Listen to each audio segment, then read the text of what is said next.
श्री कृष्णा। तो हम लोग अपने नेक्स्ट क्वेश्चन पे आ चुके हैं। इसमें कह रहा है what is the coefficient in the given terms. इसमें कह रहा है कि बताइए जेड का क्या कोफिशिएंट होगा इस टर्म में। ध्यान से देखिएगा, यहाँ पर पहला क्वेश्चन है जैसे कि 10x square Y square Z. तो इसमें जेड का कोफिशिएंट कह रहा है, तो जेड को छोड़ करके जितने भी ये टर्म लिखे हुए हैं ये सभी जेड के कोफिशिएंट होंगे। ध्यान रखिएगा, जेड को छोड़ करके जितने भी टर्म अब ये लिखे हुए हैं वो सभी के सभी इसके कोफिशिएंट होंगे। तो इसका आंसर जो हो जाएगा वो हो जाएगा 10x square Y square is the coefficient of Z, ये लिखेंगे। इसी तरीके से दूसरा पार्ट देखें तो यहाँ पर कह रहा है एक्स वाई स्क्वायर का कोफिशिएंट क्या होगा 9x वाई स्क्वायर जेड में। तो 9x वाई स्क्वायर जेड में तो एक्स वाई स्क्वायर को छोड़ करके जितने बच रहे हैं तो वो सभी जो है यानी 9z बच रहा है। तो 9z जो है is the coefficient of X Y square हो जाएगा। इसी तरीके से तीसरा क्वेश्चन देखें तो तीसरे में कह रहा है वाई स्क्वायर का क्या कोफिशिएंट होगा 8/7 वाई स्क्वायर जेड में। तो वाई को छोड़ करके जितने भी बच रहे हैं टर्म यानी -8/7 और इधर जेड बच रहा है, यही इसका कोफिशिएंट होगा वाई स्क्वायर का। अब उसके बाद फोर्थ में आते हैं तो यहाँ पर 5xy दिया हुआ है। 5xy का क्या होगा इन वाई में, है ना। तो यहाँ पर जो है कह रहा है कि बताइए क्या कोफिशिएंट होगा 5xy का इन वाई में, तो वाई के सापेक्ष में। तो जैसे कि यहाँ पर हमारे पास 5xy है तो 5xy में इस y को अगर मैं हटा दूँ तो बच क्या रहा है हमारे पास 5x बच रहा है। तो ये जो 5x है यही इसका जो है कोफिशिएंट हो जाएगा। 5x is the coefficient of y, ठीक है ना।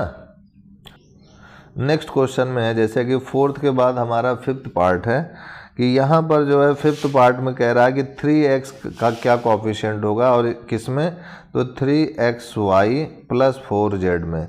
तो 3xy + 4z में अगर देखा जाए तो यहाँ पर 3x इतना है केवल। तो हम लोग जो है इसी टर्म में देखेंगे तो यहाँ पर इसी टर्म की अगर बात करें तो यहाँ पर ये जो 3x है इसको अगर hटा दिया जाए तो यहाँ पर क्या बच रहा है y बच रहा है।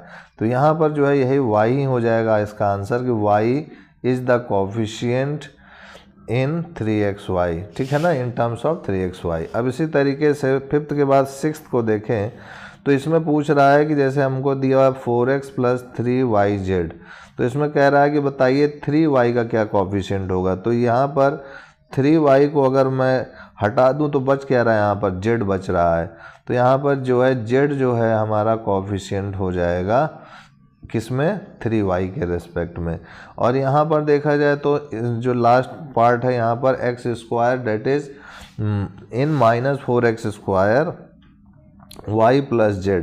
तो यहाँ पर x स्क्वायर को अगर हटा दूँ मैं तो क्या बच रहा है -4y। तो यहाँ पर जो है आपका -4y जो है कोफिशिएंट हो जाएगा एक्स स्क्वायर के रिस्पेक्ट में। तो ये हो जाएगा हमारे पास थर्ड क्वेश्चन का, ये हमारा आंसर हो गया। अब इसके बाद अगर देखा जाए थर्ड के बाद हमारे पास तो यहाँ पर जो है थर्ड के बाद फोर्थ है जिसमें मैचिंग के लिए कह रहा है। तो इसको मैच करने के लिए देखिए कह रहा है कि मैच कीजिए लाइक टर्म्स को। तो लाइक टर्म्स मैंने बताया था आपका कि जैसे ये a² b है तो a² b इसमें देखिए कहाँ है लिखा हुआ। तो देखिए यहाँ लिखा हुआ है a² b, तो ये इसके साथ मैच हो जाएगा, ये इसका लाइक टर्म है। वैसे यहाँ देखा जाए x² y² z² है तो यहाँ पर भी देखिए x² y² z² है तो ये इसके साथ मैच हो जाएगा, ये इसका लाइक टर्म है। फिर यहाँ पर देखा जाए तो p/q है और इधर कहीं p/q यहाँ पर है तो p/q इसके सामने ही मैच हो जाएगा।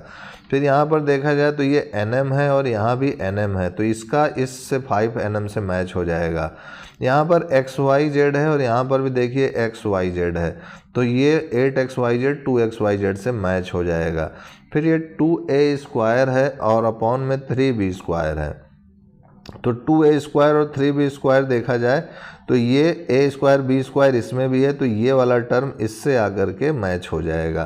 तो आशा करते हैं कि आपको ये मैच द लाइक टर्म समझ में आया होगा कि लाइक टर्म्स हम कैसे मैच करते हैं। अब इसके बाद हमारे पास जो है इनका जो है find the sum of the following algebraic expressions हैं, इनको जोड़ना है। तो आइए इसको ऐड करते हैं और देखते हैं कैसे इसको ऐड किया जाए। तो यहाँ पर फिफ्थ का जो है फर्स्ट पार्ट है, कह रहा है कि x + 2y है और इसको जोड़ना है मुझको 3x + y से। तो इसको ऐड करेंगे अगर आप, तो x ये है और ये 3x ये है, तो 3x और 1x ये 4x हो गया, और 2y और 1y तो ये हो जाएगा हमारे पास 3y, यानी y और y के टर्म को जोड़ा जाएगा और x और x के टर्म को जोड़ा जाएगा। यहाँ कुछ नहीं तो यहाँ 1 माना जाता है, यहाँ आगे कुछ नहीं लिखा तो यहाँ 1 माना जाता है। तो 2 और 1 3 हो गया, 3 और 1 4 हो गया, यही इसका आंसर हो गया। सेकंड पार्ट देखा जाए तो इसमें कह रहा है 8a² है और इसको जोड़ना 12a² से। तो यहाँ भी a² है, यहाँ भी a² है, तो इन दोनों को जोड़ेंगे तो 12 8 कितना हो गया, 20 हो गया, और ये a² हो गया। तो ये जो 20a² आया है यही इसका आंसर हो जाएगा। सेकंड के बाद आगे बढ़ते हैं हम लोग अपने नेक्स्ट टर्म की ओर, थर्ड पर। तो यहाँ पर थर्ड क्वेश्चन है इसी में, फिफ्थ का थर्ड पार्ट, जो कि कह रहा है 7y + 8z है। इसको हमें जोड़ना है y - 2z से। तो इसको जोड़ेंगे तो y और y जुड़ जाएगा, तो ये यहाँ कुछ नहीं तो आगे 1 है, तो 7 और 1 ये 8y हो गया, और यहाँ पर जो है 2 है और यहाँ 8 है, तो 8 में 2 गया तो ये 6z हो जाएगा। अब थर्ड के बाद देखिए फोर्थ पार्ट में कह रहा है कि 8pq है और इसको जोड़ना है 7qp से। तो p और q इधर लिखा हुआ है, इधर q और p लिखा हुआ है, तो मल्टीप्लाई में 2 × 3 करो या 3 × 2 करो, आएगा तो 6 ही, यानी ये दोनों टर्म सेम ही हैं। तो इनको हम लोग ऐड कर सकते हैं, 8 और 7 15 हो गया, और ये pq हो गया। फोर्थ के बाद एक और लास्ट पार्ट है, फिफ्थ का फिफ्थ पार्ट है। इसमें कह रहा है ऐड कीजिए x + 3a² है, प्लस है यहाँ लिखा हुआ x + y + 2a² है। अब इनको ऐड करना है, तो x का x से ऐड करेंगे तो यहाँ कुछ नहीं है तो 1 माना जाएगा, यहाँ भी कुछ नहीं है तो 1 माना जाएगा, तो 1 और 1 2 हो गया, x वैसे ही लिख दिया। अब देखिए ये 3a² भी है और यहाँ पर भी a² भी है, तो 3 और 2 5 लिख देंगे, प्लस साइन लगा देंगे क्योंकि दोनों ही प्लस है, और यहाँ a² भी लिख देंगे, और यहाँ केवल अब y बचेगा तो y को वैसे ही लिख दीजिए। तो यही इसका आंसर हो जाएगा। तो आज के लिए इतना ही मित्रों भाइयों, तब तक के लिए जय गुरुदेव, जय Shri Krishna, and I will see you next time.